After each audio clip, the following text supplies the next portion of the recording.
What the hell is going on in this beta? Guys, it's literally the "it's so over, we're so back" meme over and over again. I'm tired, man. New day, new massive change that changes everything about Krai, honestly. Basically, there is a new mechanic in beta right now, and I point out in beta because it's not just hearsay, like it's actually in the game. This mechanic gives the characters on your team a lunar reaction damage bonus based on the stats of characters that are not from Krai on the team. So, yeah, you heard that right. We started from the Krai races, but now we're going the complete opposite direction. This is a reaction bonus buff, so it applies for the elemental reaction Krai characters change for the team, and some of the direct attacks in their kit that are stated to be of that typing. The buff can cap at 48% lunar buff on a team-wide basis, and each character of a specific element will contribute to it through stats that make sense for them. Pyro, Cryo, and Electro will buff it based on attack.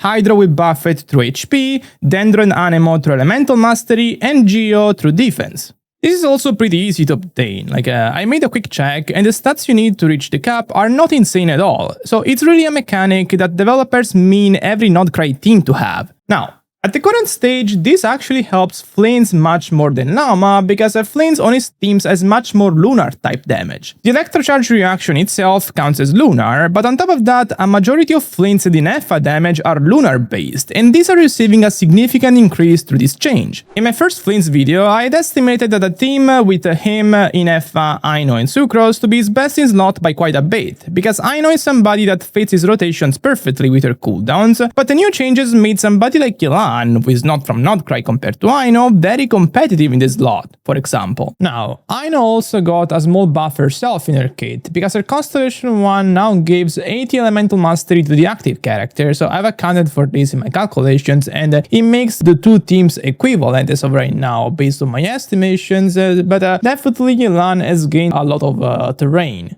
And this doesn't stop here, because this means that every Flint's team is getting buffed, so in a way, his reliance on Ineffa herself is becoming lower because his baseline is becoming stronger. Now, I don't have calculations for that yet, because I want to research more and just provide more detailed stuff, but as a whole, this should be the case. For Lauma, as I implied, she's getting buffed a little bit less by this. The reason is that Lunar Bloom is not a reaction that affects the whole team, since most Dendro cores remain the same. The only thing to benefit from this is her Elemental skill, which actually counts as Lunar Bloom damage. In this calculation, I'm also considering the base 200 Elemental Mastery she gets in her kit, which I wasn't aware of in the previous video. However, on top of this change, Lauma also got a little buff in her kit. The amount of flat damage buff she gives to teammates' blooms through her burst got increased by a bit, so now she's a better support. Not a monumental change, but one that is nice to have. To be honest, when it comes to Lauma in general, I got a lot of things to talk about, because compared to the calculations I've shown in yesterday's video, I revamped my approach quite a bit. Basically, I realized that fixed rotations don't really give a quick swap teams like Bloom the flowers they deserve, since they're teams where you can swap around freely and you don't need a fixed rotation. As a result, I swapped to a flexible rotation where you can try to use most skills on your team on cooldown, so on cooldown reset, to maximize uptimes and so on. I don't want to stretch this video too long, because I'll go in depth on it in another video, but this made me reevaluate Lauma for the better by a lot, and